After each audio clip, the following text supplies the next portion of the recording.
Bien, queremos hablar de un tema que, claro, ha comenzado a preocupar a diferentes sectores, el magisterio, el sector de salud, está también el sector universitario, bueno, muchísimos sectores. Y es que la Comisión de Economía Plural y Planificación ha aprobado en primera instancia un proyecto de ley que modifica la ley de pensiones, mediante la cual primero se pretende subir unos parámetros de algunas rentas, pero una de sus aristas también es el hecho de llevar adelante lo que se ha dado a llamar la jubilación obligatoria, aunque en rigor la verdad no es obligatoria porque se dice que sería evaluada, etcétera, etcétera. Sin embargo, vale la pena el intentar comprender la dimensionalidad que tiene esto socialmente en nuestro país. Para ello hemos invitado al economista y docente universitario, además Jaime Vilela, amigo de hace muchos años. Y Jaime, te doy la bienvenida. Muchísimas gracias por aceptar. Gracias por la invitación. A ver, Jaime, muchas veces hemos tenido la oportunidad de conversar sobre diferentes temas, pero este tema indiscutiblemente es preocupante.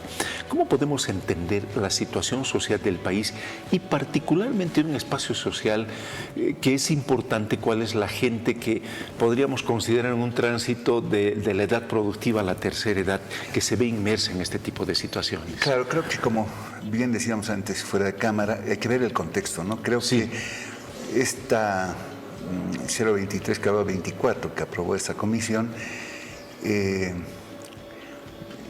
se da en un contexto más general de derrota de la clase obrera en general, ¿no? Es decir, desde el 97 que estamos sujetos a esta famosa ley de pensiones, que primero estaba a cargo de las AFPs, se perdió la posibilidad al conjunto de la clase obrera de jubilarse con el 100% de sus haberes, ¿no? Es decir, que era generalizado para toda la clase trabajadora.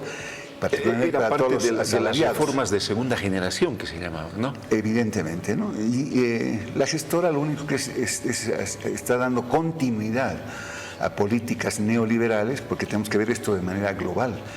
Es decir, hay una contraofensiva económica permanente sobre los asalariados en beneficio, evidentemente, de una cúpula muy pequeñita a nivel mundial, que lo único que quiere es mejorar sus condiciones económicas de ganancias, etcétera, etcétera, ¿no? Entonces, la gestora, evidentemente, lo que está haciendo es administrar esa crisis, ¿no? Y continuar detrás de las políticas centralmente dictaminadas por el Banco Mundial, el Fondo Monetario y todas esas instituciones que están al servicio de esta oligarquía financiera mundial que lo que menos le interesa es la clase trabajadora. Entonces, yo veo que evidentemente es otro zarpazo el tema de la jubilación obligatoria y por supuesto que apoyo completamente, ¿no? Antes de que entremos eso, si tú me permites, imagínate, por lo menos para nuestros padres, la jubilación no era lo espírica que es ahora, porque se habla, he tenido la oportunidad de hablar con personas que trabajan en este tema mucho, de que el promedio no pasa del 20% de jubilación para la gente en el nuevo sistema. Claro, es entre un 20 y el 40%. Es decir, es pues una ridiculez. De hecho, digamos, es un contrasentido. Yo hablando con algunos colegas del exterior me dicen, nosotros estamos peleando por el trabajo de las 40.000 horas en toda nuestra vida, que significa la jornada de 30 horas semanales. De tal manera de que, producto de las nuevas tecnologías, se puede producir mucho más conocimiento en las fábricas, con el mismo tiempo de trabajo, con menos tiempo de trabajo, ¿no? Entonces, es un contrasentido que en Bolivia los docentes estamos peleando por que nuestro techo de jubilación no sea solo 65, sino más. Y evidentemente, es en relación a lo que tú dices, ¿no? Este es un sistema tan perverso que ha generado que nos veamos obligados a trabajar hasta que muramos, ¿no? Porque de hecho, es decir, jubilarse en nuestro medio con los salarios, primero que ya son bajísimos, ¿no? Es decir, de hecho, especialmente sectores que no están sindicalizados, producto de justamente medidas neoliberales como los empleados públicos, encima que se tenga una jubilación que está por debajo del salario, evidentemente es uno de los mecanismos más perversos para atacar las conquistas que tendría que tener el movimiento obrero. Si nos vemos obligados a trabajar más tiempo, porque justamente la jubilación que debería ser un premio para que tú en toda tu plenitud de la vida puedas continuar haciendo otro tipo de actividades de ocio productivo, intelectuales, deportivas, culturales, etcétera, etcétera, te ves obligado a estar atado en un proceso de producción que es inhumano, pero no hay más remedio porque si no es en la entidad donde te jubilas tienes que buscar otra fuente de trabajo para poder cubrir las necesidades, porque no significa que estando viejo te quedaste sin las demandas que tienes que cubrir para la familia, para los nietos y para todo el mundo. Es decir, uno tiene un cierto nivel de gasto que tiene que cubrirlo a través de otro tipo de salarios. Entonces, por eso digo, forma parte esta nueva ley, es un cherry más encima de la torta de toda una política neoliberal que la quieren encubrir como de izquierda o a favor de los trabajadores, cuando en realidad, evidentemente, ¿no?, forma parte de estas contraofensivas económicas salvajes que se está viviendo con más intensidad en nuestro país. ¿Me estás queriendo decir que el proceso de cambio no tenía una mirada de izquierda, etcétera? Pero para nada. No, para nada. De hecho, creo que es un retroceso el que si ni siquiera en el proceso de cambio, así llamado, se haya podido conquistar nuevamente el sistema de reparto. Es decir, nos hemos quedado con el sistema de las AFPs y su famosa nacionalización lo único que ha hecho es cubrir déficits de las AFPs y el propio sistema político no ha frenado en absoluto los niveles de corrupción que se puede percibir en el Estado. Pero ha sido más perverso todavía porque por lo menos en la ley neoliberal tenía un sentido de indexación las rentas que nosotros acumulábamos y las han desindexado ya para... No, y evidentemente, es decir, las condiciones son cada vez peores porque evidentemente las exigencias que tiene el sistema global de aumentar sus tasas de ganancia, están obligando a que cada gobierno, que es el portavoz de todos estos intereses transnacionales, porque ni siquiera le hacen caso a la nación boliviana. Estos son intereses transnacionales, lo único que hacen es administrar la crisis y descargar el peso de la crisis sobre los trabajadores. Y el caso de la gestora y todo el manejo que se tiene es evidentemente forma parte de ello, ¿no? Y que forma parte también el perverso sistema político en el que vivimos, ¿no? Es decir, que se dice democrático y toda democracia debería permitir un proceso de producción y reproducción y acumulación de la economía, haciendo participar fundamentalmente a quienes vendemos la fuerza de trabajo, o sea, a los trabajadores, ¿no?, de manera democrática. Pero ya ni siquiera es eso, ¿no?, porque en realidad las bases de una democracia son dos, ¿no?, es decir, representatividad y separación de poderes. Hoy día está todo concentrado en un solo poder y evidentemente el manejo del poder está en manos de los jefes de partidos, ¿no? Estamos viendo un escandaloso proceso de movilización para ver quién se queda con el poder del Estado, ¿no? Es decir, si es uno u otro, el jefe de partido o el presidente, pero evidentemente dejando de lado absolutamente al pueblo trabajador y a todos los sectores a su suerte, ¿no? Y todo por el contrario, ¿no? Ni siquiera un proyecto de ley que presenta nuestra Confederación Universitaria puede tener desde dentro del Congreso a alguien que los represente, porque quienes han sido elegidos ha sido el jefe de partido, no es que ha sido electo por ningún sector laboral, ningún sector de la sociedad, ¿no? Y por tanto, evidentemente, estamos a expensas de lo que diga el jefe de partido sobre las propuestas que se puedan hacer de tal manera que pueda, de manera democrática, evitar que continúen con este salvaje saqueo a la fuerza laboral. Pareciera que de pensar que las sociedades más avanzadas podrían democratizar más el poder, es decir, hacerlo más amplio el poder, pareciera que al revés la idea, por lo menos en nuestro país, así y en algunos países de la región, más bien la tendencia es a querer concentrar cada vez más el poder. Evidentemente, ¿no? Es decir, el tipo de sistema político que estamos viviendo se llama Estado de partidos, porque quienes manejan son partidos políticos del Estado, pagados por el Estado, manejados por jefes de partidos.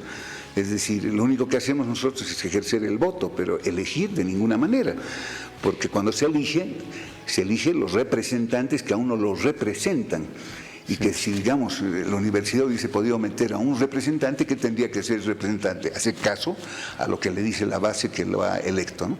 Pero lamentablemente no ocurre eso. Y obviamente hay pequeños bolsones que todavía nos permiten hablar lo que estamos hablando y hacer movilizaciones como las que ha llamado la Confederación Universitaria, la CUD, que afilia a todos los docentes, y parcialmente a la Central Obrera Boliviana, pero que las están cooptando, ¿no? Es decir, lamentablemente las direcciones, lejos de ir a consultar a la base, que cada vez va, como tú dices, en el plano de la jubilación, ¿no? Es decir, cada vez con rentas más misérrimas, en lugar de ser un premio justamente, ¿no? Después de haber estado trabajando durante mucho tiempo, tener un premio para tener ocio productivo y cada vez trabajar menos, porque la tecnología te permite ser más productivo, puedes producir más con menos tiempo de trabajo, tanto en el sistema de jubilación, pero también en el sistema laboral. Las viejas, es decir, hace 3, 4 décadas, digamos, toda familia de cualquier fabril, de cualquier trabajador universitario podía mantener una familia de 5 miembros sin necesidad de que la mujer trabaje ni los hijos trabajen. Cada vez es más un lujo. Tiene que trabajar la mujer, tienen que trabajar los hijos y evidentemente eso está generando niveles de estrés laboral, ya no solo de 8 horas de trabajo, más de 8 horas de trabajo. No solo la pelea de las 40.000 horas laborales en toda la vida laboral de la persona, sino estamos trabajando 80.000 hasta 100.000 horas en toda nuestra vida laboral. Y finalmente, obviamente, te mueres al pie del cañón sin poder disfrutar siquiera de lo que se llama el ocio productivo, que podría potenciar, ¿no? Cultura, deporte, arte, tener pues calidad de vida, ¿no? Cada vez eso está más alejado.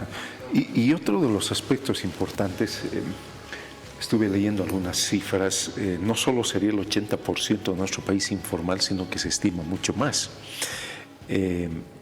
¿Cómo podemos interpretar esto en nuestra sociedad? Porque si evidentemente hay una cantidad de la población que todavía tenemos como una ventaja, digamos, el pensar que podemos acceder a una renta, dadas las características físicas, o sea, hay un sector grande de la sociedad que ni siquiera tiene acceso a eso. No, y estudiando ahí en uno de los foros muy interesantes donde estaba Bonadona, mostraba un aspecto interesantísimo de lo que es la historia, ¿no?, de las AFPs, ¿no?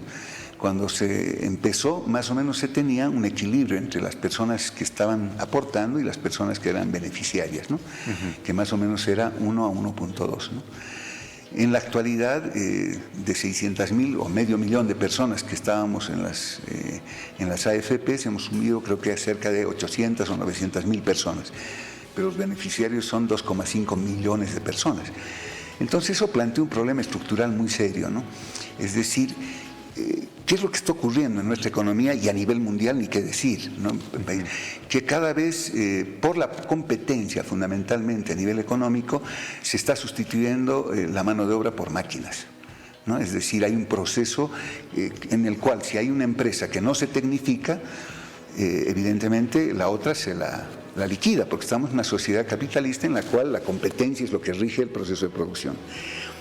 Entonces, ¿qué es lo que está ocurriendo? Mucho más con la inteligencia artificial, que hoy día se puede prescindir de un montón de horas hombre en términos de trabajo, y lo que plantea es aplicar lo que ya se aprobó en el año 1946, la tesis de Pulacayo, que fue parte de la creación de nuestra Central Obrera Boliviana, que es la escala móvil de horas de trabajo por el salario mínimo vital. Es decir, ¿qué quiere decir eso?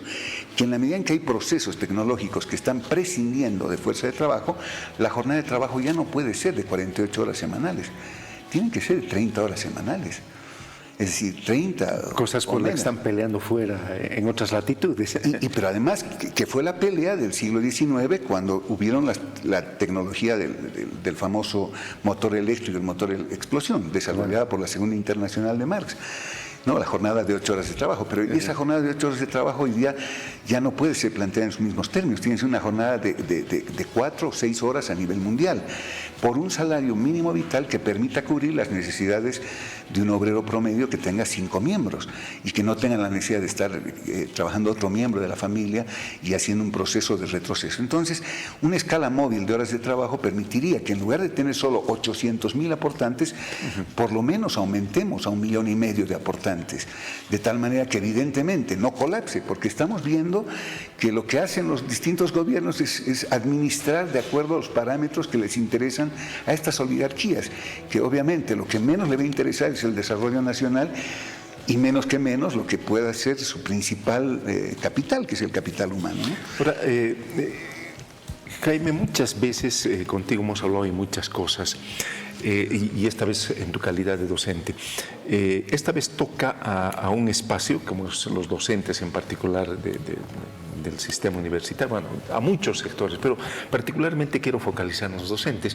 Y escuché un comentario dentro de ellos que me llamó profundamente la atención. Decía, ¿acaso nosotros somos una fuerza laboral que entra 18, 19 o 20 años al ejercicio de su actividad laboral?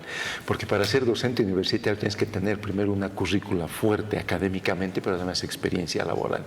Entonces, tu vida laboral como docente realmente comienza tarde. Y como decían como argumento, los premios Nobel tienen un promedio superior a 65 años en su obtención. Y muchas de las grandes obras de la gran intelectualidad del planeta han sido también superiores a esa tasa de edad. Claro, y obviamente además eso está ligado a lo que se llama el trabajo complejo.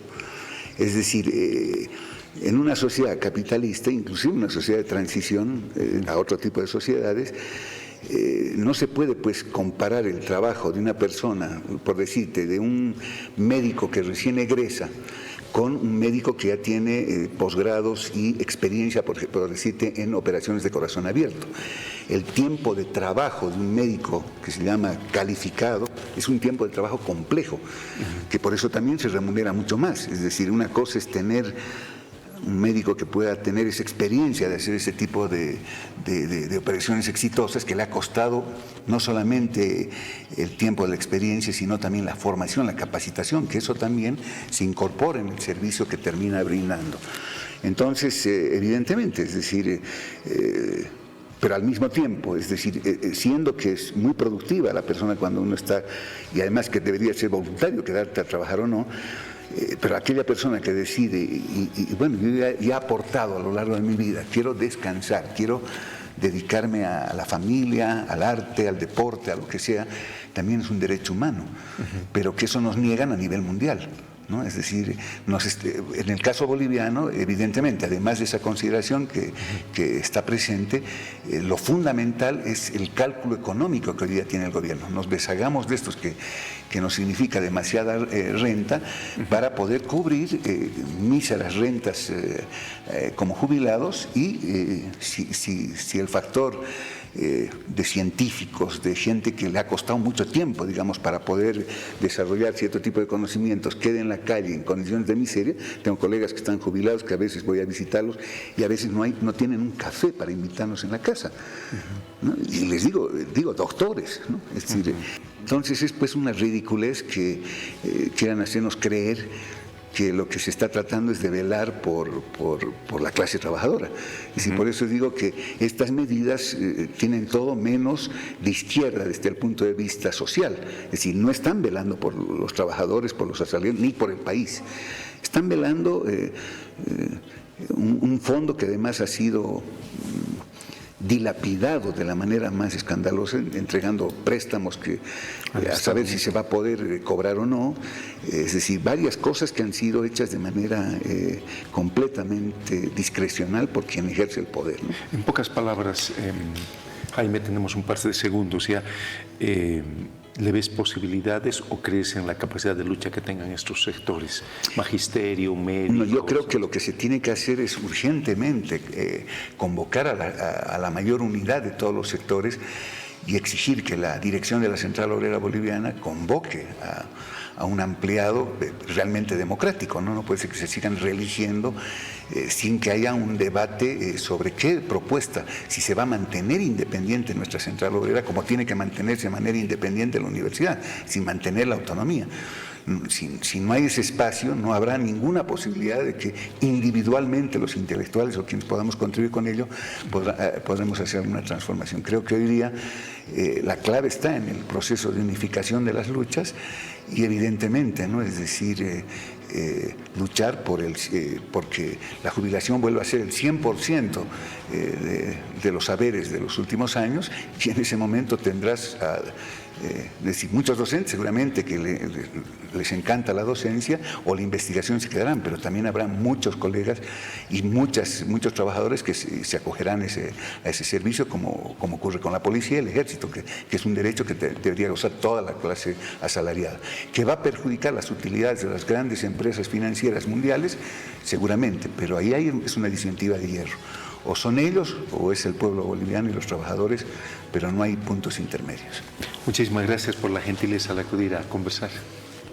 A ti las gracias, Amor. Estamos dispuestos. El docente universitario Jaime Vilela conversando sobre este tema que, claro, necesitamos verlo desde diferentes aristas. Lo hemos estado haciendo en Rigor a la Verdad desde hace tiempo.